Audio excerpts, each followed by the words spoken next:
Welcome मेरे प्यारे बच्चों, कैसे हो आप सभी। आई होप आप सब बहुत अच्छे होंगे। सबसे पहले तो वेलकम ऑल इन क्लास 8।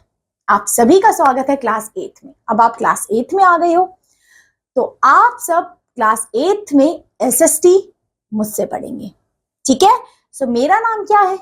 मेरा नाम है Yashvi. So from today onwards I am taking your SST classes, okay. So बच्चों, मैं आपको आज, क्योंकि हमारी पहली क्लास है, क्योंकि हम चैप्टर नंबर 1 पढ़ने वाले हैं, तो हम बेटा कैसे पढ़ेंगे, हमारी ये पूरी बुक हम पढ़ने वाले हैं, अपने पूरे सेशन में कंप्लीट करेंगे। तो हम इस बुक को कैसे पढ़ेंगे, हर चैप्टर को हम कैसे पढ़ेंगे, मैं आपको बता देती हूँ। क्योंकि फर्स्ट क्लास में सारी चीजें क्लियर हो जाती है, तो आप लोगों को पता लगेगा कि हम कैसे पढ़ेंगे, समझेंगे कैसे एंड रिवाइज कैसे करेंगे। बच्चों की यही चीजें होती है। तो सबसे पहले हम हर चैप्टर को ना, सबसे पहले जब हम पढ़ने से पहले, जैसे चैप्टर नेम पढ़ा, थोड़ी सी पहले मैं समरी दे दूंगी कि वो चैप्टर है किस बारे में, क्या क्या चीजें हम उसमें पढ़ने वाले हैं। थोड़ा सा, पूरा नहीं, बस जस्ट थोड़े थोड़े पॉइंट्स में बता दूंगी। उसके बाद लाइन बाय लाइन हम चैप्टर पढ़ेंगे, रीड करेंगे चैप्टर को, और उसका मीनिंग भी मैं साथ साथ ही बताती जाऊंगी, ठीक है, जो भी चैप्टर्स हम पढ़ेंगे। और उसके बाद हम बताएंगे क्या चैप्टर हम जब पूरा कंप्लीट कर देंगे, छोटी सी एक समरी होती है, वो समरी अब आपका काम होगा। क्यों? क्योंकि जो हमने पढ़ा है, अब आप बहुत बच्चे बोलते हैं हम रिवाइज कैसे करें, इतनी सारी चीजें होती है। तो जो समरी होती है ना, उसमें जो मेन पॉइंट्स होते हैं ना, और जो इंपॉर्टेंट होते हैं आपके एग्जामिनेशन पॉइंट ऑफ व्यू से, एंड जिसपे क्वेश्चन आंसर्स भी बेस्ड ऑन होते हैं, वो समरी में वो सब चीजें होती है। सो वो समरी हुआ करेगी आपकी एज अ होमवर्क, जिसमें आप वो समरी, देखो हमने चैप्टर जब पूरा पढ़ लिया तो समरी तो अब आपको समझ आ ही जाएगी, बट वो समरी आपकी इसलिए होगी तो रिवाइज अ चैप्टर, ठीक है। और फिर बचा हमारे question answers.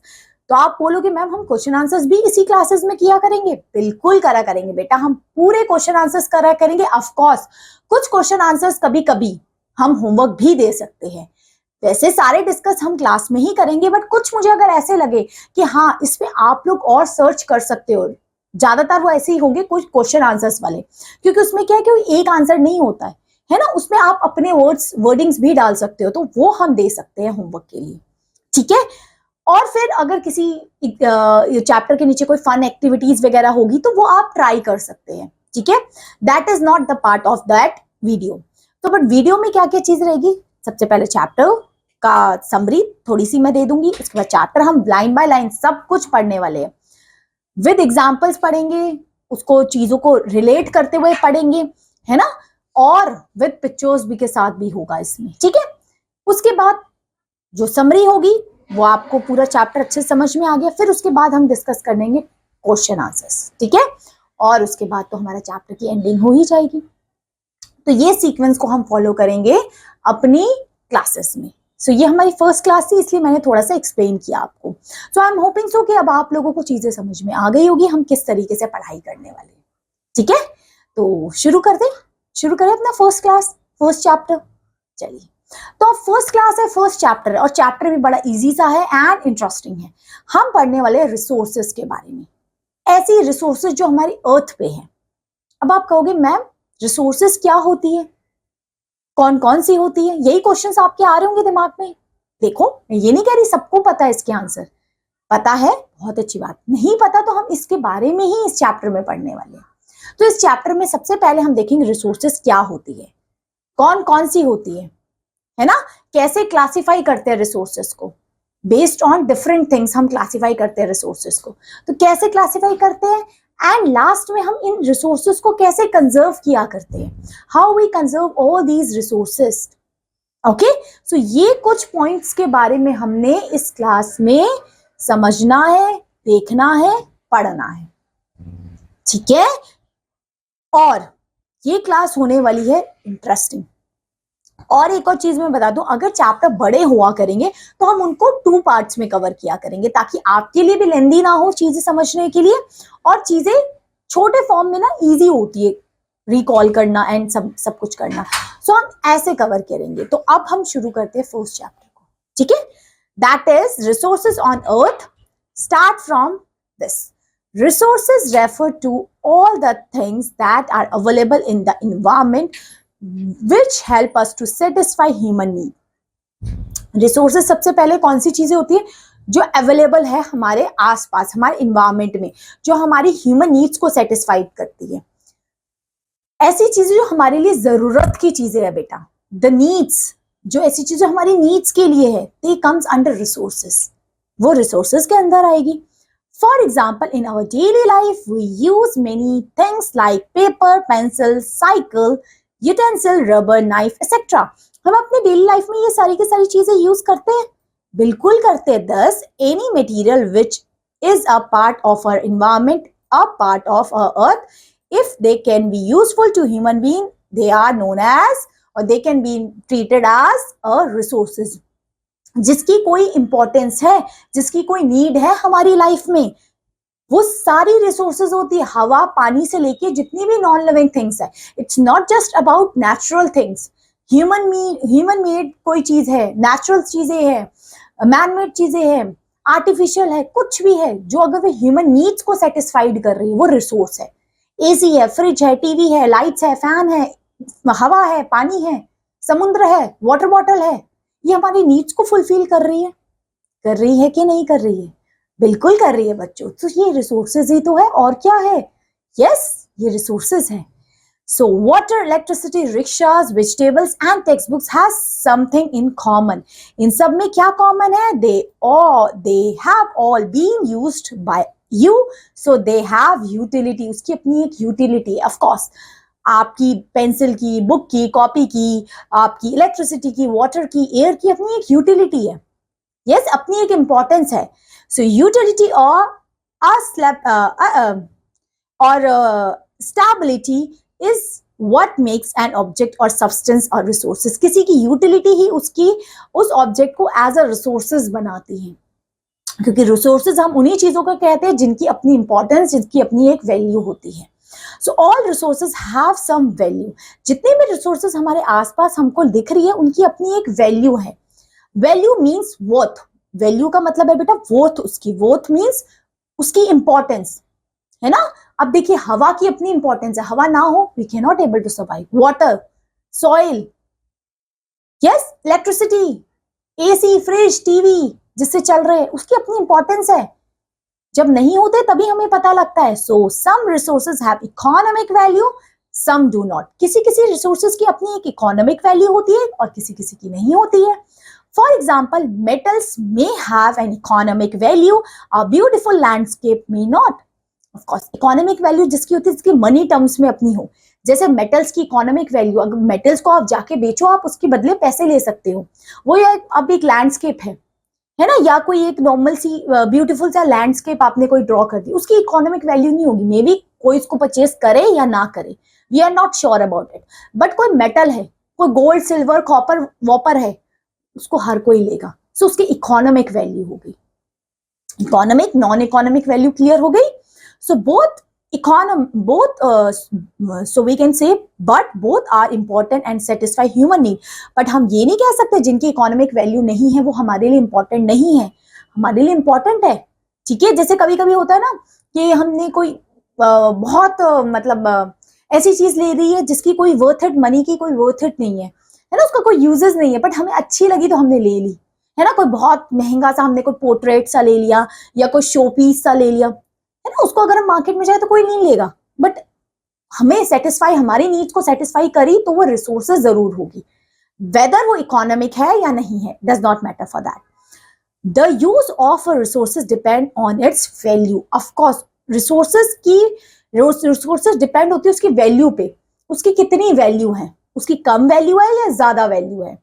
So any physical materials become a resource as when humans find them useful and attach some value to it। अच्छा, कोई चीज रिसोर्सफुल कब बनती है? जब उसकी अपनी यूजेस है, उसकी अपनी यूजफुलनेस है, ठीक है, उसकी कोई वैल्यू है, तभी होगी वो रिसोर्स। अब एयर की अपनी वैल्यू है, पानी की अपनी अलग वैल्यू है, इलेक्ट्रिसिटी की अपनी अलग वैल्यू है, व्हीकल्स जितने रोड्स पे चल रहे हैं उनकी वैल्यू है। अगर वो ना चले, how we can able to how we can able to travel from one place to another place?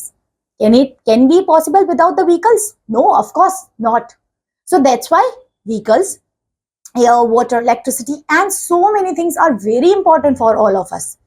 That's why this is the important thing. So value may be expresses in 4 ways. अब of course किसी चीज की value हम 4 तरीके से ले सकते हैं, economic, legal, aesthetic and ethical. ये 4 टाइप से हम किसी की वैल्यू पता कर सकते हैं। For example, when resources are being used for product, they are said to have an economic value. Of course जो रिसोर्सेज को हम यूज करते हैं और जिसकी प्रोडक्ट की हमें कोई वैल्यू है, हम कह सकते हैं उसकी इकोनॉमिक वैल्यू। अगर वो मनी टर्म्स में अगर हम बात कर रहे हैं किसी भी चीज की, तो that why we can call it economic value. Clean air act is an example of legal value attached to the quality of resources, that is air. अच्छा, जो क्लीन एयर एक्ट आया था कि हवा को साफ रखना है, अगर आप हवा को पॉल्यूट कर रहे हो तो वो इस एक्ट के खिलाफ है। सो ये है लीगल एक्ट। क्या है बेटा? ये एक लीगल वैल्यू है क्योंकि इसमें लीगल टर्म्स ज्वाइन हो गए हैं, ठीक है। अब है natural scenic beauty of mountains, lakes, rivers, forests, etc. is an example of aesthetic value. Of course, किसी नेचर की चीजों को आप बता रहे हो, किसी ब्यूटीफुल चीजों को आप डिस्क्राइब कर रहे हो, कोई नेचुरल सीन है, कोई लैंडस्केप है, रिवर है, फॉरेस्ट है, सो वो एस्थेटिक वैल्यूज में आ जाएगा, ठीक है। उसको एस्थेटिक वैल्यूज में हम डिस्क्राइब करेंगे। So the responsibility to preserve our natural park for future generation reflects the ethical values attached to the resources. Of course, हमारे natural resources को जो हम protect करने की आजकल बात करते हैं, बायोस्फीयर्स बना रहे हैं, वाइल्ड लाइफ सेंचुरीज बना रहे हैं, फॉरेस्ट को प्रिजर्वेशन करने की बात कर रहे हैं, तो वो हमारी 4th वैल्यू को डिस्क्राइब कर रहा है, that is about ethical values. ये हमारी वैल्यू है एथिकल, कि हमें कंजर्व करने हमारे फॉरेस्ट को, वाइल्ड लाइफ को, हमारे नेशनल पार्क्स को, ठीक है। सो ये थी बेटा 4 वैल्यूज हमारी, economic value, legal value, aesthetic value and ethical value, ठीक है। ये 4 थी। इकोनॉमिक वैल्यू जिसकी इकोनॉमिक मनी के टर्म्स में इंपॉर्टेंस है। लीगल वैल्यू जब वहां पे कोई रूल रेगुलेशंस बन जाए to protect our natural resources और वट एवर द रिसोर्सेज, कोई भी रिसोर्सेज को अगर हम प्रोटेक्ट कर रहे हैं तो वो लीगल टर्म्स में आ जाएगी, वो लीगल वैल्यू होगी। थर्ड है aesthetic value. Aesthetic means related to beauty, जो ब्यूटी से रिलेटेड है ना। एंड लास्ट में एथिकल वैल्यूज मीन्स जिसमें आपकी मोरल वैल्यूज इंक्लूड हो जाती है, ठीक है। तो ये 4 की 4 वैल्यूज होती है, हम कह सकते हैं about conservation of our resources. चलिए, अब ये जो छोटी चीजें लिखी होती है ना बॉक्स में, this is also sometimes important, sometime नहीं, ऑलवेज वेरी इंपॉर्टेंट, ठीक है। तो कभी कभी हमसे अगर ये वाली चीजें स्किप हो जाए, तो दीज थिंग्स इज इंपॉर्टेंट। जैसे अभी हम यहाँ देख पा रहे हैं, time and technologies are the 2 important factors that can change substances into resources. ये तो आपको पता ही है, किसी चीज पे अगर हम टाइम लगा रहे हैं और टेक्नोलॉजी लगा रहे हैं, तो वो किसी भी चीज को रिसोर्स के फॉर्म में हम यूज कर पाएंगे, है ना। So both are related to the needs of the people. दोनों ही किससे रिलेटेड है? नीड्स से, पीपल की नीड्स से। People themselves are the most important resources. हम लोग ही हमारे लिए एक सबसे इंपॉर्टेंट रिसोर्स की तरह है। It is their idea, knowledge, inventions and discoveries that leads to the creations of more resources. ये डिपेंड करता है हम पे कि हम कितनी अच्छी टेक्नोलॉजीज लगा पा रहे हैं, है ना, ताकि हमारे रिसोर्सेज बन पाए। So each discovery or invention leads to many others. The discovery of fire led to the practice of cooking and the process of while the invention of the wheel ultimately result in the development of newer, or we can say newer modes of transports. The technology to create hydroelectrical has turned energy in fast moving water into the important resources. ये सारी की सारी चीजें related to है किससे? Resources के invention, कैसे invent हुआ है, रिसोर्सेस कैसे बनती है, क्या चीजें इंपॉर्टेंट होती है, ठीक है। समझ में आया आपको? चीजें क्लियर हो रही है इधर तक? ज्यादा फास्ट तो नहीं हो रहा? ठीक है, चीजें समझ में आनी चाहिए, ठीक है। आप कहोगे कमेंट्स में कि आप थोड़ा स्लो करिए, तो I will also slow for you, okay. But I think it's simple, that's why we are moving in this speed. So natural is bountiful in providing different gifts in the form of resources to man. हमारा जो nature है उसी से हमारे बहुत सारे resources हमें मिल जाती है। वुड है ना, मेडिसिन है, ऑक्सीजन है, एवरीथिंग जो हमें ये सब नेचर से ही मिल रही है। So these gifts acquire value with reference to the needs of the people inhabiting our regions and technologies to make the best use of these resources. अब इसी में अगर हम टेक्नोलॉजीज लगा लें तो इसका हम बेस्ट यूज कर सके, इन रिसोर्सेस का क्या यूज कर सके, एकदम बेस्ट यूज कर सके. So human needs and desires very at different places. ये ह्यूमन नीड्स वेरी करती है अलग अलग जगहों पे. They are neither uniform in all the parts of the world nor static over the years. Of course ये जो resources है ना, ये ऐसा नहीं है सब जगह सेम resources है, static है, उसका लेवल नहीं, different है, कहीं बहुत कम कहीं बहुत ज्यादा, इस तरीके से. They generally grow and become complex as a society progress. ये resources और ज्यादा complex और ज्यादा better हो जाती है जैसे ही हम society हमारी developed होती है, progressed होती है. The early humans had few basic needs and they were fulfilled by collecting materials from the surrounding. हमारी जो basic needs है वो कहाँ से हम पूरी कर पाते हैं, वो हम पूरी कर पाते हैं जो हमारे सराउंडिंग में materials available हैं, ये हमारी basic needs को fulfill कर पा रहे हैं. ठीक है. So the Palayan tribes of South India and the Pygmies of Congo basins in Africa still make do with collecting edible plants, roots, flowers, fruits and hunting animals. Normally अगर हम बात करें हमारी बेसिक रिक्वायरमेंट जो होती है ना, वो हमारा नेचर से ही, मतलब नेचुरल रिसोर्सेज से ही फुलफिल हो पाती है. क्योंकि पहले भी हमने देखा है ट्राइब्स जितनी कम्युनिटीज है वो अपनी बेसिक रिक्वायरमेंट्स, आपके फूड, वाटर, शेल्टर, वो कहाँ से उनको बेसिकली मिल पा रहे थे, वो आपके ट्रीज से, फॉरेस्ट से. ठीक है. तभी तो उस टाइम पे सारे के सारे जितने ट्राइबल्स कम्युनिटीज थे वो फॉरेस्ट पे डिपेंड होते थे, फूड से लेके शेल्टर से लेके सब कुछ उनको मिल पा रहा था. So that is natural resources और nature provide us as a resources for them. So they are as a resources. The development processes bring about changes in the nature of human needs and wants. हमारे जो developments हुए, technology developments हुए, technology का invention हुआ है, जिसकी वजह से क्या हुई, हमारी ह्यूमन नीड्स फुलफिल हो पा रही है ना. आज के टाइम पे हमारी ह्यूमन नीड्स तभी फुलफिल हो रही है क्योंकि डेवलपमेंट्स हो रहे हैं, टेक्नोलॉजीज आ रही है नई नई. ठीक है. It is reflected through the way people live in different parts of the world. Their food habits, clothing, housing and modes of transport very a lot. ये तो है हर जगह के ट्रांसपोर्ट, फूड, क्लोथिंग, हाउसिंग ये वेरी करते हैं. ठीक है. ये डिपेंड करते हैं वहां पे रिसोर्सेस कैसी है. नॉर्थ ईस्ट में उतनी फैसिलिटीज नहीं मिल पाएगी आपको जितनी आपको northern states as Delhi, Haryana, UP side मिलेगी. ठीक है. Just because of the resources available in them. ठीक है. वहां पे कम रिसोर्सेज है, वहां पे इतनी रिसोर्सेज अवेलेबल नहीं है, तो वहां के लाइफस्टाइल एंड वहां का food pattern is totally different from the rest of the country. ठीक है. So the highly developed society in America और Europe consume a variety of processed food like cheese, chocolates, tinned fruits, frozen vegetables and meat. आपने अगर foreign में देखा होगा वहां पे ज्यादातर लोग फ्रोजन चीजें, मतलब ऐसी चीजें कंज्यूम करते हैं जैसे आपने देखा है चॉकलेट्स, फ्रोजन वेजिटेबल्स, मीट, है ना, जो काफी लंबे समय तक खराब ना हो. So in developing countries like India people largely consume simple cooked food like rice, chapati, dal, vegetables. India की बात करें तो यहाँ पे बेसिकली सिंपल खाना कुक्ड किया जाता है, रोटी, दाल, चावल. These items require less processing. इनमें ज्यादा प्रोसेसिंग भी नहीं चाहिए होती. ठीक है. ऑफ कोर्स जो प्रोसेस्ड मिल्क जो आपके फॉरेन में मिलते हैं उनमें ज्यादा होता है ना.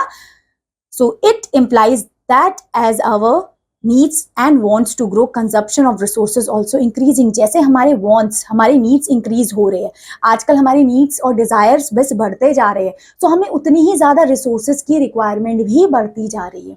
ठीक है. क्योंकि पॉपुलेशन ग्रो कर रही है, हमारे डिमांड्स बढ़ रहे हैं, हमारी डिमांड बढ़ेंगे तो रिसोर्सेज भी हमें उतनी ही चाहिए होगी. ठीक है. पहले लिमिटेड पॉपुलेशन थी तो लिमिटेड रिसोर्स काम हो जाता था. अब पॉपुलेशन बढ़ रही है तो रिसोर्सेज की रिक्वायरमेंट भी लोगों में बढ़ रही है. So natural resources were present on the earth much before the human appeared. Natural resources तो तब से है जब ह्यूमन बींग्स अपीयर्ड भी नहीं हुए थे, ह्यूमन बींग थे भी नहीं. क्योंकि ये जो हवा, पानी, मिट्टी, रिवर्स आप देख पा रहे हो, ये आपसे जब आप बॉर्न हुए होंगे तब भी थे, और आपके जब ग्रैंडफादर्स से, उनके भी ग्रैंडफादर्स थे तब भी ये सब थे. ठीक है. So for example coal and petroleum have existence for a long. Coal, petroleum बहुत पहले से है. ठीक है. River have been flowing since time immemorial, but these resources had no value till man discovered their uses and developed appropriate technology to make them usable. देखिए resources पहले भी थी, ये सब अब भी है, बट पहले उनकी कोई वैल्यू नहीं थी, क्योंकि पहले अगर हवा थी, पानी थी, तो जब तक इलेक्ट्रिसिटी का इन्वेंशन नहीं हुआ तो ये रिसोर्सेज की इंपॉर्टेंस नहीं लोगों को पता चली। अब क्या है, ये सब क्योंकि इलेक्ट्रिसिटी इन सब चीजों से बन पा रही है, नेचुरल रिसोर्सेज से, आप सनलाइट से, विंड से, वाटर से, तो इन नेचुरल रिसोर्सेज की इंपॉर्टेंस भी बढ़ गई ड्यू टू इन्वेंशंस डिस्कवरीज की वजह से हुआ है ये सब। So the progress of human civilization is marked with various inventions and discoveries. Of course, जो human being की जो progress हुई है, इसकी वजह से बहुत सारे inventions and discoveries हुए हैं, जिसकी वजह से हम इन resources की importance को guess, identified और पहचान पाते हैं। The vast fertile lands had little resources value until man learned the art of civilization. वही चीज मैंने कही, जब तक हमने उस चीज के लिए उसका आर्ट नहीं समझ लिया, तब तक हम किसी को उसकी इंपॉर्टेंस नहीं थी। जैसे ही हमें पता लगा कि इसकी यूजेस क्या है, हम इसको और कहाँ यूज कर सकते हैं, उसमें टेक्नोलॉजीज कैसे लगा सकते हैं, उसको और प्रोसेस कैसे कर सकते हैं, तब तक उसकी इंपॉर्टेंस नहीं थी। जब ये सब चीजें इन्वेंट हुई, डिस्कवर्ड हुई, तब उसकी इंपॉर्टेंस बढ़ जाती है। It led to the development of sedimented agricultures. The iron ore deposit of Chota Nagpur regions in India acquired resources value only after the first iron and the steel plant of the country was set up there. आपको पता iron deposits आपको छोटा Nagpur plateau में मिलते हैं, है ना। अब उसकी उस रीजन की वैल्यू तब हुई जब यहाँ पे ये चीज का इन्वेंशन हुआ, ये जब यहाँ पे आयरन ओर निकला, है ना। कोई भी मेटल का चीजें यहाँ पे जब इन्वेंट हुई, तब इन जगहों की वैल्यू बढ़ जाती है। Similarly petroleum reserves of Penicillium in the United States of America had no value till the mid 19th century. It acquired value when the technology to refine petroleum and its use was developed. जब petroleum का use developed हुआ, तब इन जगहों की value बढ़ती है। ठीक है, ऐसे इंडिया में है, ऐसे ही फॉरेन में है, तभी उस जगह की, उस सिटी की, उस स्टेट की वैल्यू बढ़ती है। ठीक है, जब वहाँ की उसकी इकोनॉमिक टर्म्स में कुछ इंपॉर्टेंस बढ़ जाए, जब वहाँ कोई ऐसे क्रूड ऑयल, पेट्रोलियम, कोल, ये सब मिल जाए, है ना। So reasons for valuing resources also change with time. In the 17th century, the pine tree of northern New England helped in the development of settlements. These resources were used by English for ship building. These resources are nowadays used for creations and tourism because of the natural beauty. आज के time पे ये जो चीजें हमने देखी, सबसे पहले तो जितनी भी रिसोर्सेज है ना, वो एक नेचुरल ब्यूटी हमें देती है ना। अगर हम बात करें सिर्फ और सिर्फ नेचुरल रिसोर्सेज की, क्या हमारी ये जो रिसोर्सेज, अगर ये जो नेचर इतना खूबसूरत लग पा रहा है, ये रिसोर्सेज की वजह से ये जो हमें अवेलेबल हुई है। ठीक है, सो इस 2 पेज में हमने पढ़ लिया रिसोर्सेज के बारे में पूरा, कि रिसोर्सेज क्या होती है ना, कौन कौन सी होती है, मतलब कौन कौन सी इन सेंस कि हम रिसोर्सेज का कैसे, और ये रिसोर्सेज को हम हर रोज यूज कर रहे हैं, ये हमने रिसोर्सेज का क्लियर किया। अब हम बेटा देखते हैं हमारे टाइप्स ऑफ रिसोर्सेज। हमारे रिसोर्सेज कितने टाइप्स के होते हैं, कौन कौन से टाइप के रिसोर्सेज होते हैं। So resources are generally classified into natural, human made and we can say natural resources होते हैं, एंड दूसरा होता है हमारा ह्यूमन रिसोर्सेज। 2 रिसोर्सेज होते हैं हमारे। सबसे शुरुआत हम करेंगे नेचुरल रिसोर्सेज से। कौन सी रिसोर्सेज से? नेचुरल। कौन सी होती है? So natural resources are all those materials and elements of natural environment which man uses for its benefit. Natural resources वो सारी होती है जो नेचर के एलिमेंट्स को हम यूज कर रहे हैं, जैसे कि हवा, पानी, जमीन, लैंड, है ना, और अपने यूज के लिए। ठीक है, सो वो होगी natural resources. As much natural resources include land, soil, water, mineral, forest, animal, etc. और इनमें सारी की सारी ये सब चीजें आ जाती है हमारी नेचुरल रिसोर्सेज के अंदर। ठीक है, क्योंकि हम नेचर की रिसोर्सेज यूज कर रहे हैं। हमने लैंड को नहीं खुद से इन्वेंट किया, हमने सॉइल को नहीं खुद से इन्वेंट किया, ना ही वाटर, ना ही एयर, ये नेचर ने दिया था। That's why they are natural resources. So human resources can be consider in two ways. Natural resources clear हुई. अब ह्यूमन रिसोर्सेज क्या होती है, ह्यूमन रिसोर्सेज को कैसे कैटेगराइज किया जाता है. So human resources can be consider in two ways, that is as actual quality or quantity, as actual quantity, number of population, as and as qualities of their distribution. Okay, quality and quantity wise हम distribute करते हैं, such as density, age, group, sex, compositions, working population, literacy, etc. Our qualitative assessment also includes considerations of personality, education, skill, enterprise, etc. All of this which affects the economic development of a country. इन सब चीजों की वजह से, इसके qualitative assessment की वजह से हमें पता चलता है ये रिसोर्सेज की इकोनॉमिक वैल्यू क्या है. इकोनॉमिक मीन्स हमारे इकोनॉमिक के लिए ये रिसोर्सेज कैसे बेनिफिटेड है, कैसे अच्छी है, कैसी ग्रोथ में हेल्प करेगी. ठीक है. सो human have created several resources such as capital building, means of transport and communication, political and social institution, etc. हमारे ह्यूमन बींग्स ने ये सारी चीजें इन्वेंट की है कि नहीं बताओ. ट्रांसपोर्ट हो गया, कम्युनिकेशन हो गया, पॉलिटिकल एंड सोशल इंस्टीट्यूशंस हो गए, ये सब ह्यूमन बींग्स ने तो इन्वेंट किया. अब आप यहाँ देखिए, ये देखो, ये यहाँ जो पिक्चर आपके सामने दिख रही है ना, अभी हम देखेंगे ये कैसी कैसी रिसोर्सेज है. बट जितनी भी चीजें, ट्रांसपोर्टेशन होगी, रोड्स हो गए, ब्रिजेस हो गए, आपका कम्युनिकेशंस हो गए, ये सब किसने इन्वेंट किए हैं, कौन है इसके पीछे, हम लोग हैं, human beings who do this, who invent all these things. ठीक है. All these resources are called man made resources. ये जितनी भी रिसोर्सेज हमने पढ़ी, चाहे बिल्डिंग्स बनाना है, कम्युनिकेशंस, व्हीकल्स बनाना है, रोड्स बनानी है, मेट्रोज बनानी है, ये सब कौन बना रहा है, हम लोग ही तो बना रहे हैं, human beings. So they are comes under human made resources. ये ह्यूमन मेड रिसोर्स है. ठीक है. सो नेचुरल रिसोर्स क्लियर, जो नेचर नेचुरली अवेलेबल है. ह्यूमन मेड रिसोर्स ये नेचर नहीं देगा, ये हमें रोड खुद नेचर बना के नहीं देगा. ये जो ट्रेन्स दिख रही है, जो आप बुलेट ट्रेन्स देख रही है, नेचर नहीं बना रहे, ये हम लोग हैं. हम लोग मीन्स हम जैसे ही लोग होते हैं जो फैक्ट्रीज में ये सब इन्वेंशंस करते हैं. हम लोग तो of course cannot do this because we are not expert in that, but they are called human made resource. ठीक है. So natural resource, human made resource, clear हुई. चलिए. So resources are also classify on the basis of their availability. Resources को classify availability पे भी हम कर सकते हैं. On this basis there are two types of resources. Availability मतलब कितनी हमें वो मिल रही है, तो उसके हिसाब से हम रिन्यूएबल एंड नॉन रिन्यूएबल में क्लासिफाई करते हैं. भी देखेंगे क्या होती है. सबसे पहले आपको नेचुरल और मैनमेड तो क्लियर हो गया ना, एग्जाम्पल के साथ याद करना, क्योंकि डेफिनेशन भूल भी जाओ बट एग्जाम्पल क्लियर होगा. नेचुरल नेचर ने दी है, किसी ने नहीं बनाई, दैट इज नेचुरल. मैनमेड हम लोगों ने बनाई है, हम लोग मीन्स हम जैसे लोगों ने, buildings, road trips, so that are manmade. ये दोनों चीजें आपको क्लियर होनी चाहिए. अब आप पढ़ने वाले आगे अवेलेबिलिटी के हिसाब से कैसे रिसोर्सेज को डिवाइड किया जाता है. अवेलेबिलिटी मतलब कितनी मात्रा में वो हमें मिल रही है, उस बेसिस पे कैसे डिवाइड करते हैं.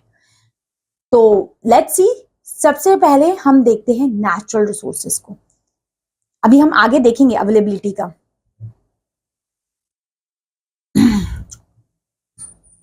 Natural resource. Any matter or elements derived from the environment that is used for human beings such as air, water, soil, minerals, fuel, plants and wildlife is called natural resources.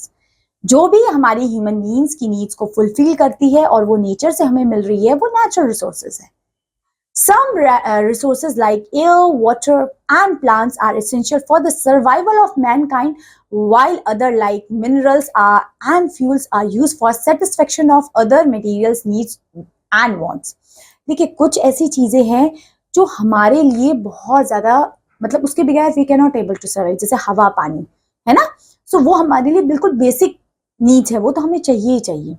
दूसरी आ जाती है भाई कुछ ऐसी चीज जो हमारी नीड्स को सेटिस्फाइड करती है, जैसे हमारे फ्यूल्स हो गए, मिनरल्स हो गए, वो हमारी नीड्स को सेटिस्फाइड करते हैं. ठीक है. So natural resources are classified in many ways. Natural resources को हम क्लासिफाई अलग अलग वेज में कर सकते हैं.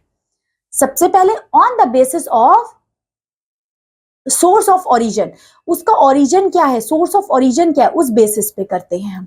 सो on the basis of source of origin resources are classified into land, soil, water, plants, animals, minerals and energy resources. तो हम फिर इनको इस तरीके से डिस्क्राइब करते हैं कि ओरिजिन वो कहाँ से ओरिजिनेट हुआ है. दूसरा है according to the state of development of resources there are 3 types of resources. देखिए अगर हम स्टेज की बात करें, स्टेज ऑफ डेवलपमेंट, तो 3 टाइप की है, देख सकते हैं. Potential resources, actual resources and reserve resources. So ये तीनों होते क्या है, पोटेंशियल रिसोर्स क्या होता है, एक्चुअल रिसोर्स क्या होता है एंड रिजर्व रिसोर्स क्या होता है. देखिए समझे. चलिए सबसे पहले बेटा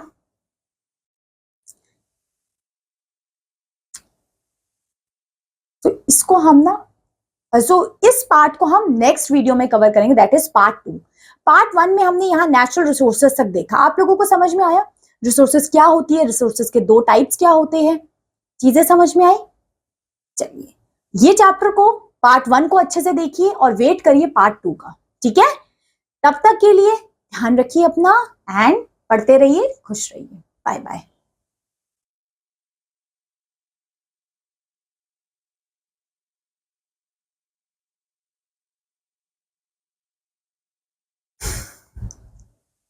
हेलो मेरे प्यारे बच्चों, कैसे हो आप सभी.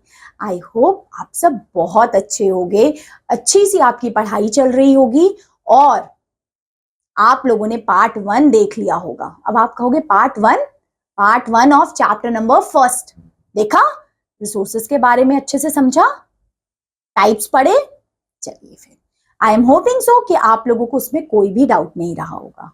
ठीक है, तो हम पार्ट 2 शुरू करने वाले हैं आज, जिसमें हम पढ़ेंगे आपकी पोटेंशियल रिसोर्सेज क्या होती है, एक्चुअल रिसोर्सेज क्या होती है एंड रिजर्व रिसोर्सेज क्या होती है.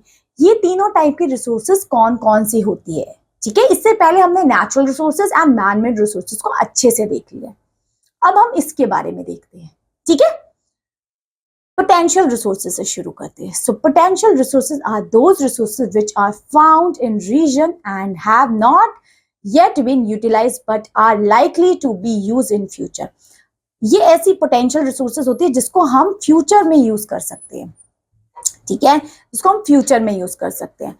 For example Africa has a vast potential of water resources in the form of perennial streams but most of them are yet to be tapped. ये ऐसी चीजें जिनको फ्यूचर पोटेंशियल है, मींस अभी reason में वो है कि नहीं, मतलब उनकी फ्यूचर वैल्यू है ये ज्यादा. सो समझ आ गया. So potential resources are those resources which are found in a region and have not been yet utilised but likely to be used in future. अभी तक ये एक ऐसी रिसोर्स है जो अभी तक जो एक एरिया में मिलती है, अभी तक तो हमने उसको यूटिलाइज नहीं किया बट इन फ्यूचर हम कर सकते हैं. That is potential. ठीक है, अब देखते हैं बेटा एक्चुअल रिसोर्सेज क्या होती हैं. Actual resources, okay, actual resources कौन सी होती है. So actual resources are those resources which have been served as a quantitative determined for the actual use. जो उसके एक्चुअल यूज के लिए है resources. Such resources are develop with the help of technology and the capital. जो actual resources हैं वो develop mostly की जाती है आपकी टेक्नोलॉजी एंड कैपिटल को यूज करते हुए. देखिए पोटेंशियल रिसोर्सेज तो क्लियर होगी ना, ऐसे रिसोर्सेज जिनकी फ्यूचर में कोई डिमांड हो सकती है. एक्चुअल रिसोर्सेज जो सच में रिसोर्सेज है जिसमें अगर हम टेक्नोलॉजी और कैपिटल लगा के उसको एज अ रिसोर्स यूज कर सकते हैं. ठीक है, उसके बाद रिजर्व रिसोर्सेज कौन से होते हैं. रिजर्व रिसोर्सेज, इससे आप क्या समझते हैं. so reserve resources are those resources which can develop profitably with available technology. Reserve means जिसको आप रिजर्व रख सकते हो, उसका कोई प्रॉफिट है इन फ्यूचर, है ना. So for example, a low grade iron ore which is lying unutilized because of higher cost involved in the extraction become a reserve resource when there is an increase in the world price of the metal. देखिए इसको क्या, अभी जैसे कोई एक ऐसा low grade आपका iron ore है आपके पास, अब आपने उसको रिजर्व में रख दिया. क्यों? क्योंकि अब आप उसको निकालोगे तो उसमें तो उसकी कॉस्ट ही बढ़ जाएगी उसके एक्सटेंशन तक करते करते। तो इसलिए अभी आपने इसको रिजर्व में रख लिया कि जब डिमांड इस आयरन की इंक्रीज हो तब आप उसको निकालो ताकि आपका प्रॉफिट हो सके। तो रिजर्व से तो आप मतलब क्लियर कर ही पाएंगे कि किसी चीज को रिजर्व करके रखना, बचा के रखना, है ना। जैसे बोलते हैं ना अपनी गाड़ी को रिजर्व में रख दो, मतलब कि कभी इन फ्यूचर नीड हो सकती है उसकी, ठीक है। तो ये 3 टाइप की थी आपकी, समझ में आई आप लोगों को? Reserve resources, actual resources, potential resources, अच्छे से। चलिए आप देखते हैं थर्ड। देखिए फर्स्ट हमने क्या क्लियर किया था, फर्स्ट हमने on the basis of origin, on the basis of stage of development. अब थर्ड है बेटा on the basis of renewability.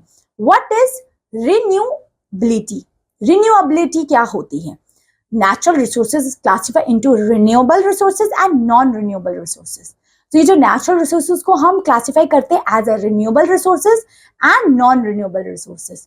Most of the natural resources are renewable because they are a part of natural cycles such as rock cycle, hydrological cycle and a gas cycle.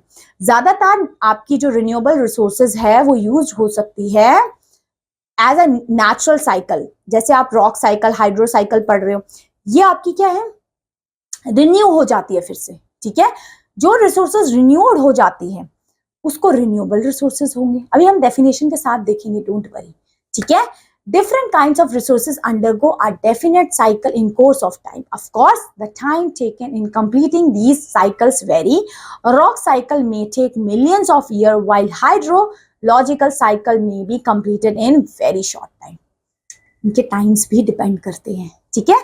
By renewability, we mean the ability of natural resources to renew or replenish itself within some generation of human life. Renewability means ability of natural resources to renew. Renew होने की क्षमता is known as renewability. It's known as renewability. ठीक है। अब देखते हैं हमारे renewable and non renewable resources क्या होते हैं, ठीक है। सबसे पहले बेटा रिन्यूएबल रिसोर्सेज ये कौन से होते हैं? सो रिन्यूएबल रिसोर्सेज और we can call that inexhaustible resources. तो हम इसको इनएग्जॉस्टेबल भी बोलते हैं एंड रिन्यूएबल रिसोर्सेज भी बोलते हैं। सो रिन्यूएबल रिसोर्सेज और inexhaustible resources are those resources which are renewed और रिप्लेनिश्ड फास्ट, जो रिन्यू जल्दी हो जाते हैं, रिप्लेनिश जल्दी हो जाते हैं। Some of resources are available continuously and are not affected by human activities. कुछ ऐसे resources है जो human activity से affect नहीं होते, मतलब वो renew हो जाते हैं फिर से, है ना। It's not कि जैसे sun की light है, हवा है, पानी है, ये फिर से आ जाएगा, renew, replenished हो जाएगा, ठीक है। Like solar, wind and wave energy are some of such renewable energy. तो ये जो मैंने आपके सामने नाम बोल रही हूँ ना बेटा, solar, wind, वेव, ये सारे के सारे रिन्यूएबल रिसोर्सेज का ही पार्ट है, ऐसे रिसोर्सेज जो रिन्यू हो जाए। So many resources on the other hand get depleted after use. देखिए ये रिन्यू हो जाती है, अब सन की लाइट तो ऐसे नहीं खत्म हो जाएगी, लिमिटेड है, दे आर वास्ट, सो वो कभी खत्म नहीं हो सकती, कभी रिप्लेनिश नहीं हो सकती, रिन्यू कर सकते हैं। बट कुछ ऐसी रिसोर्सेज है जो रिन्यू नहीं हो सकती, ठीक है, डिप्लीट हो जाएगी तो फिर से नहीं हमें वो मिल सकती। So many resources on the other hand get depleted after use. These may however be replenished if the rate of the consumption does not exceed the rate of renewal or replenishment. Such resources maintain their flow continuously. Resources like crop take a short time of renewal. Water on the other hand can renew in comparatively longer time. Forest resources take still longer time to get renewed or replenished. ये तो आपको पता है, ठीक है। ये resources को renew होने में टाइम लगता है, ठीक है। अब रिन्यूएबल रिसोर्सेज देख ली, हवा, पानी, सोलर एनर्जी, क्लियर हो रही है, समझ में आ रही है चीजें। चलिए अब देखते हैं नॉन रिन्यूएबल रिसोर्सेज कौन सी होती है, किसको कह सकते हैं non renewable resources. So non renewable resources are exhaustible resources are built over a long period of time. ऐसे रिसोर्सेज जिसको बनने में काफी लंबा समय लगता है, they take a long period of time, ठीक है जी।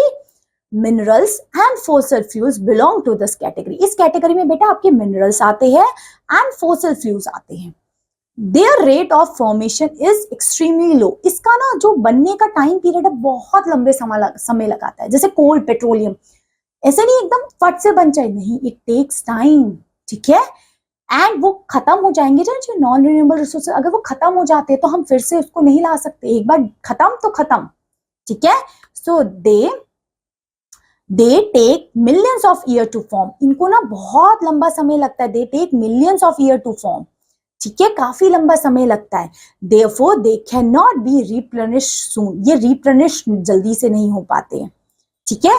These resources are distributed unevenly as well as, और ये रिसोर्सेज अनइवनली डिस्ट्रीब्यूटेड है और ये जल्दी से रिन्यू भी नहीं हो पाते, रिप्लेनिश्ड भी नहीं हो पाते। ये कौन से रिसोर्सेज होते हैं? नॉन रिन्यूएबल, ठीक है, याद रखना। Their economic use is viable only when they are found in a sufficient large quantities and are extractable, मतलब उसको एक्सट्रैक्ट कर सके तभी वो वैल्यूएबल है। ये तो दोनों चीजें क्लियर हो गई, अब यहीं तक है रिन्यूएबल एंड नॉन रिन्यूएबल। याद रखना एग्जाम्पल के साथ, रिन्यूएबल जो रिन्यू हो सके, रिप्लेनिश हो सके, नॉन रिन्यूएबल जो रिप्लेनिश ना हो सके एंड रिन्यू भी ना हो सके, ठीक है। चलिए अब recyclable resources and non recyclable resources से क्या समझते हैं आप लोग? Let's see. Recyclable resources are those resources which can be recycle after their use, ऐसे रिसोर्सेज जिसको फिर से रिसाइकल कर सकते हैं। Metallic ore like gold, silver, iron, copper etcetera are recyclable in nature, ये रिसोर्सेज रिसाइकेबल है नेचर में। The metal content can be used again and again after necessary processing, हम इसको फिर से यूज कर सकते हैं, that's why we can call as recyclable resources. जैसे मेटालिक ओर्स, गोल्ड, सिल्वर, हम इनको बार बार यूज कर सकते हैं। हमने गोल्ड सिल्वर के ऐसे इयरिंग्स पहनते हैं, इनको हम बार बार यूज कर सकते हैं, ठीक है। अब नॉन रिसाइकेबल रिसोर्सेज कौन से होंगे? जिनको बार बार यूज नहीं कर सकते, that is a main thing. So non-recyclable resources include energy resources, that is coal, petroleum, natural gas and many other minerals. ऐसे resources जैसे coal, petroleum, natural gas जिसको हम फिर से use नहीं कर सकते। Once they consume, they are exhaustible forever. एक बार consume कर दिए तो ये exhaustible हो जाएंगे, खत्म हो जाएंगे, ठीक है। ये सारे resources थे, समझ में आया? आराम से हम देख रहे हैं चीजों को, क्या है नेचुरल रिसोर्सेज, क्या मैन मेड है, कैसे रिन्यूएबल रिसोर्सेज होती है, कैसे नॉन रिन्यूएबल्स होती है, समझ में आया? अब देखते हैं बेटा क्या ह्यूमन रिसोर्सेज, विच रिसोर्सेज? ह्यूमन रिसोर्सेज, ये क्या होती है? So human resources means the number and the abilities, that is mental and the physical of the people. The distribution and the density of the population is measured quantitatively. Physically and mental abilities of people are complex and not easy to measure. Education and health are considered important criteria for determining the mental and the physical abilities of the people. Of course, human resources मतलब human कैसे use होते हैं as a resources, हम लोगों की जो mental ability, intelligence लगती है, हम लोग ही तो है जो discoveries करते हैं, inventions करते हैं, तभी ये resources को हम use कर पाते हैं। अगर human being ना हो तो human beings is as a resource, बोलते हैं ना हम एक रिसोर्स है अपनी इकोनॉमी के लिए, क्योंकि हम लोग ही अपनी इकोनॉमी को आगे बढ़ा सकते हैं, हम और आप लोग, ठीक है। In fact both of the elements make people complete for developing resources. Education and health people are considered the valuable asset for a country in economic term. Education किसी की और किसी की हेल्थ, ये दोनों चीज इंपॉर्टेंट होती है किसी कंट्री को डेवलप करने के लिए। It is basically the ability of humans that help in transforming the physical material into the valuable resources. ये ह्यूमन बीइंग्स ही है जो अपनी चीजों को वैल्यूएबल रिसोर्स में कन्वर्ट कर सके, इट्स यू ओनली, ठीक है। अब देखते हैं बेटा मैन मेड रिसोर्सेज कौन कौन सी होती है, ठीक है। हम लोग रिसोर्सेज तो है, बट हम लोगों ने कौन कौन सी रिसोर्सेज को इन्वेंट किए? So man-made resources are those aid and the tools of production which have been created by the people. जो इंसानों ने क्रिएट किए गए हैं, जैसे machines, tools, technologies, capitals, houses, factory, buildings, means of transportation, means of communication, social and political institution etcetera are the various human made resources. ऐसी चीजें जो हम लोगों ने डिस्कवर की, हम लोगों ने इन्वेंट की है, रोड, ब्रिजेस, मेट्रो, हमने बहुत सारी चीजें डिस्कस की थी ना स्टार्टिंग में, वो सब ह्यूमन मेड रिसोर्सेज है, ह्यूमन बीइंग्स ने इन्वेंट की थी, ठीक है। So human resources and man-made resources are the criteria for assessing economic development of a country. किसी भी कंट्री की डेवलपमेंट देखनी है तो वहां ह्यूमन रिसोर्सेज को आप जज कर लीजिए। Thus the educated, energetic and skilled people of north Europe, North America, Japan, Singapore, Australia, etc. have been responsible for the development and the prosperity of the nation. जैसे फॉरेन के लोग इतने develop क्यों हो पाए? Just because of their people, वहां के लोगों ने ही किया है. अगर इंडिया को भी चाहते हो तो इट्स यू जो कर सकते हो ये. So they enjoy a good standard of living, consume more and more product, have better nutrition and live longer life. Rapid industrialization has caused this economic development. So जो आज के टाइम पे industrialisation हुआ इसकी वजह से इतना डेवलपमेंट पॉसिबल हो पाया है. Human resources are most crucial for economic development because their health and education contribute to the growth in the productivity. Higher productivity, that is the average output per hour of work, leads to the economic development of the country. है ना? So ये चीज human resources ही अपनी country को develop and better कर पाती है. ठीक है. So the number of people, that is population, is a significant factor in the economic development of the country. कहीं की पॉपुलेशन भी इंपैक्ट डालती है वहां की डेवलपमेंट में. The size of the population effect the development of the country. Too small, too large population are negatively correlated to economic development of a country. However, rapid population's growth negatively affects on the economic development. ये भी चीज है. अगर population बहुत ज्यादा है तो हमारी डेवलपमेंट बढ़ने की जगह कम हो जाएगी. So population is also play a important role in the development of a country. So over time human made resources have been very important as they help in enhancing the productivity. Capital, machinery, equipment and technology help in increasing productivity which result in the economic development. हम लोग जो productivity, हमारी capital, industry, machinery, ये क्या develop कर रही है? हमारी इकोनॉमी को डेवलप कर रही है. तो हमारी economy is just depend upon us. Human resources इन पे डिपेंड है. So strong political institution also contribute to productivity. हमारा पॉलिटिकल इंस्टीट्यूशन, हमारी गवर्नेंस भी स्ट्रॉन्ग होनी चाहिए इस चीज के लिए. Law and order ensure freedom to the people to carry their businesses properly and increase productivity. The economic policy of a country also influence productivity. किसी की इकोनॉमी पॉलिसी, किसी की पॉलिटिकल पॉलिसीज उस कंट्री की डेवलपमेंट में, economy की development में बहुत इंपॉर्टेंट रोल प्ले करती है. So opening the market to international trade ensure equitable competition which leads to increase in the domestic production. Quality of the goods product affects trade of a country, of course. ये हमारी country का trade को effect करता है.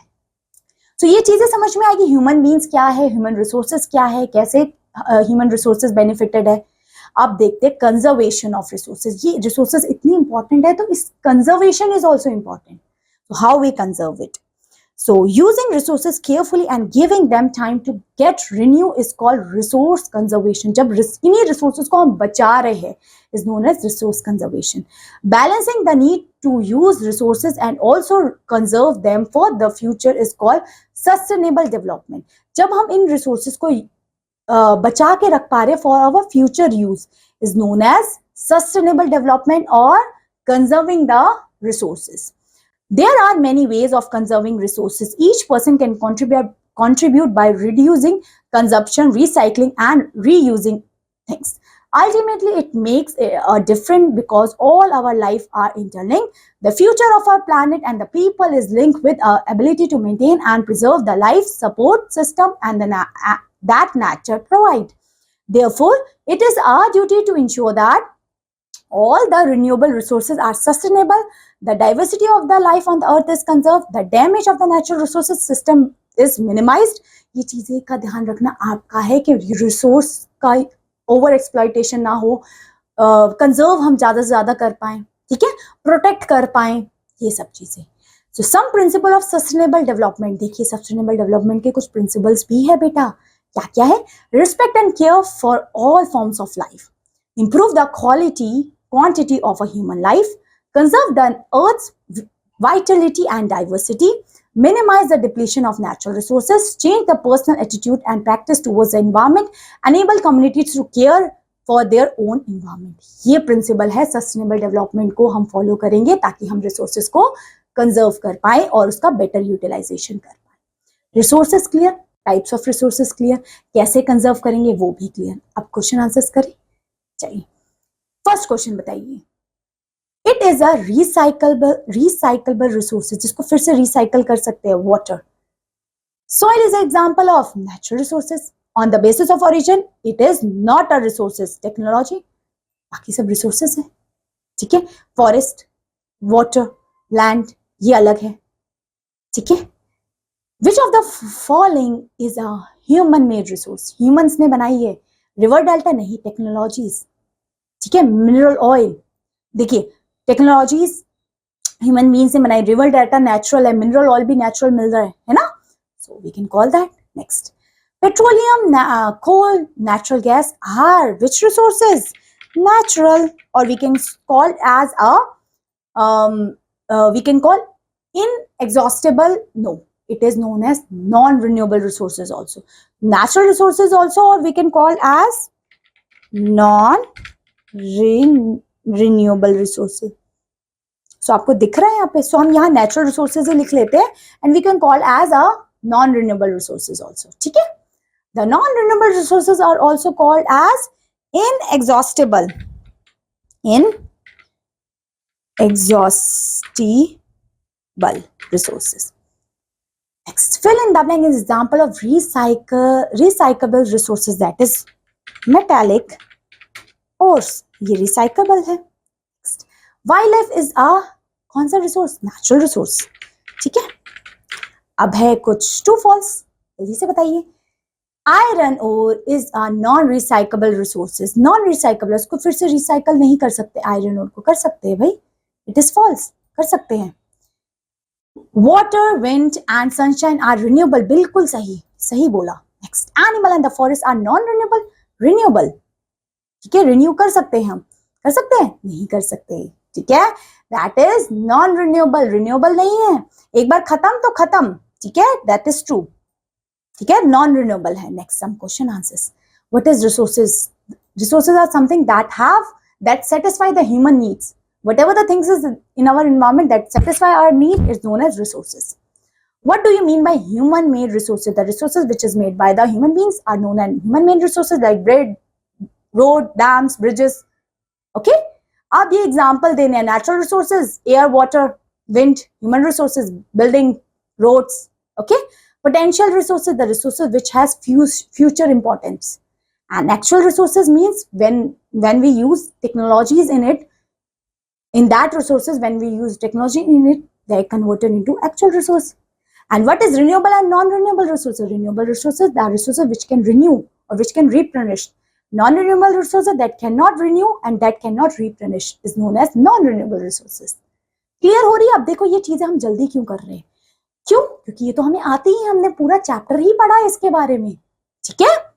Next, what is resources conservation? Resources conservation means to conserve the resources for our future generation, is known as conservation of natural resources और conservation of resources, ठीक है जी। Next, give the classification of resources. आप तो ये आप दे पाएंगे, classification of resources 3 type से, है ना, क्लासिफाई करते, ओरिजिन से, अवेलेबिलिटी पे, है ना, हमने पूरा देखा है। देखते कौन कौन बता पाएगा, किस किस को याद है, हमने हाईलाइट भी किया है, देखते कौन बता पाता है। Second, why consumption of resources is higher in developed nation than developing nation. देखिए वहां पे क्यों कंजप्शन ज्यादा होता है, जस्ट बिकॉज वहां पे डेवलपमेंट है, डेवलपमेंट टेक्नोलॉजीज है, तो वहां पे रिसोर्सेज का ज्यादा कंजप्शन होता है।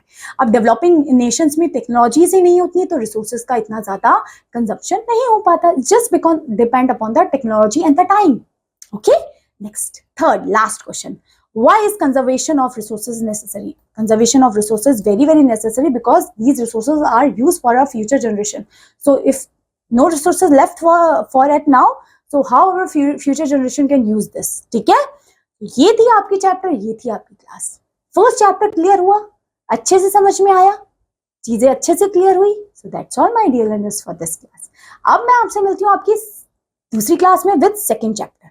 तब तक के लिए फर्स्ट चैप्टर अच्छे से पढ़ के रखना और सेकंड चैप्टर थोड़ा सा गो थ्रू कर लेना, ठीक है। तब तक के लिए thank you, have a good day, bye bye.